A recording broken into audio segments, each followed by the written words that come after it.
Hello mga ka-patient, nagpagawa pala si client ng iPhone 13 change battery with battery health. Bali dito every 3 minutes namamatay na yung unit ni client. Kasi bloated na yung battery niya.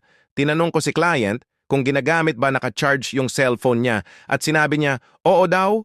Kaya sinabihan ko si client, sa susunod, wag na gamitin habang naka-charge yung cellphone para maiwasan ang pag-bloated ng battery. As you can see, the new battery is functioning perfectly. Thank you for watching. If you found this video helpful, please give it a thumbs up.